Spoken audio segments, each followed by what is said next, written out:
Adjective chapter में हम कुछ और भी एडजेक्टिव्स के बारे में पढ़ेंगे, जैसे कि एडजेक्टिव्स के का यूज नाउन के तरह भी होता है, संज्ञा के तरह भी होता है। जैसे यहाँ हम देखते हैं कि एडजेक्टिव का जो यूज होता है प्लूरल नाउन की तरह यहाँ हुआ है। देखिए जैसे कि यहाँ पर देखिए कॉसस,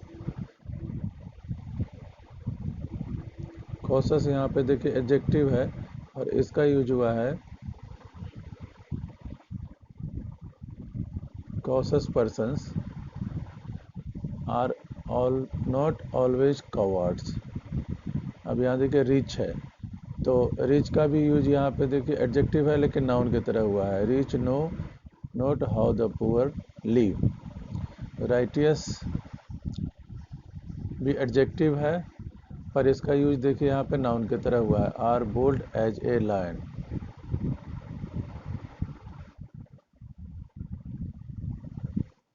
बताते हैं singular noun are denoting some abstract quality. जैसे एडजेक्टिव अगर सिंगुलर नाउन की तरह भी प्रयोग होता है, जैसे फ्यूचर यहाँ पे देखिए एडजेक्टिव है पर इसका प्रयोग यहाँ पे हुआ है नाउन की तरह। Future is not known to us.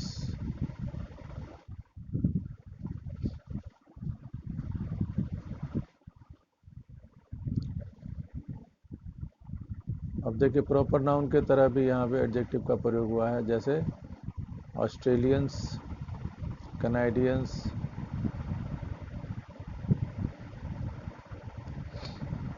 Italians,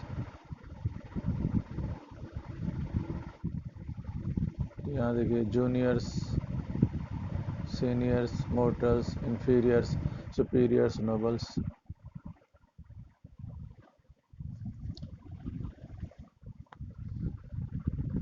secrets, totals, liquids.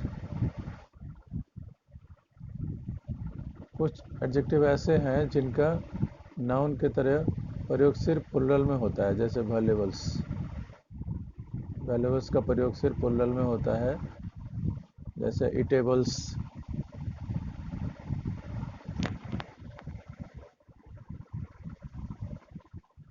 Eatables का प्रयोग भी सिर्फ प्लूरल्स के लिए होता है, बहुवचन में ही होता है।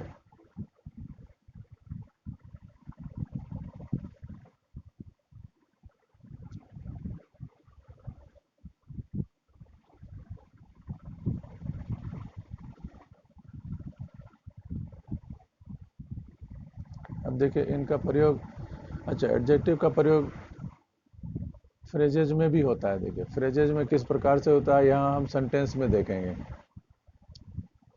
जैसे यहाँ देखिए in future I shall charge you for medical advice. तो यहाँ पे जो इन फ्यूचर है वो फ्रेज है।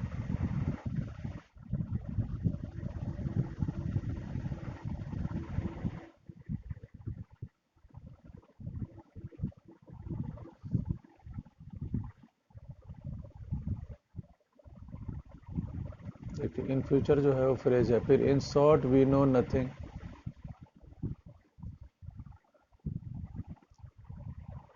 अब यहाँ पे हम देख सकते हैं इन शॉर्ट जो है वो फ्रेज है। The negotiations were carried on in secret. In secret देखिए यहाँ पे फ्रेज है। तो फ्रेजेज का भी यूज होता है एडजेक्टिव के रूप में। एट प्रेजेंट इस तरह से हम देखते हैं कि ये देखिए before long.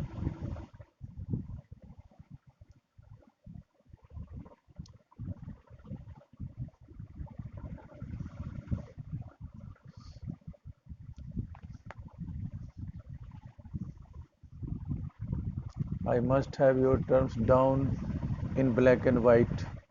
Black and white भी फ्रेज है यहाँ पे, जिसका कि एडजेक्टिव के रूप में प्रयोग हुआ है। Right or wrong my country, I am afraid the young man going from bad to worse. देखिए बैड टू वर्स जो है ये फ्रेज है, लॉन्ग एंड शॉर्ट ये भी फ्रेज है। तो इस तरह से हम देखते हैं कि फ्रेजेस के रूप में भी इनका प्रयोग होता है।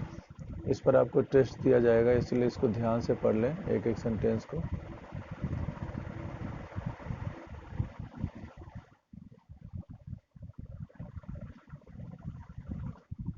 अब कुछ कुछ एडजेक्टिव ऐसे हैं जिनका प्रयोग किस प्रकार से होता है वो हम देखेंगे, स्पेशली एक एक वर्ड लेकर के, जैसे सम है यहाँ पे।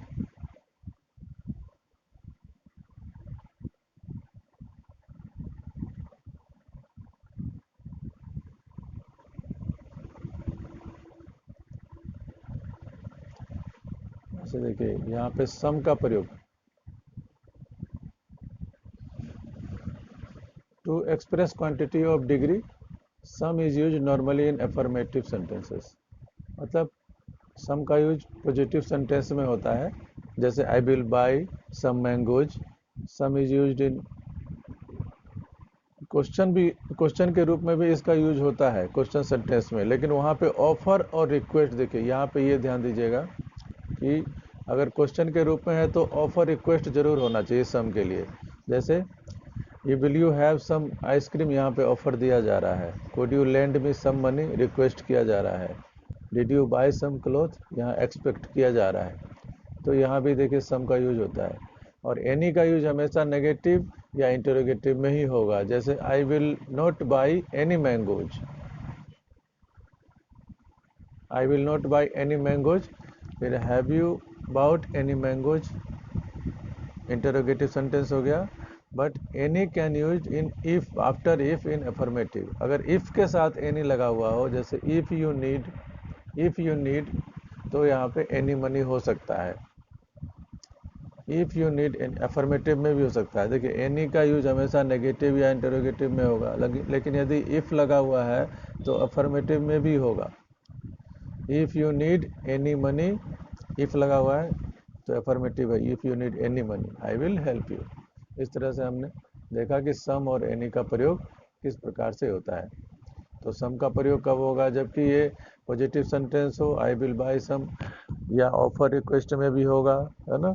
इंटरोगेटिव है, मान लिया इंटरोगेटिव में भी है यूज, लेकिन यहाँ पे ऑफर है या रिक्वेस्ट है या एक्सपेक्ट है, तो इसमें भी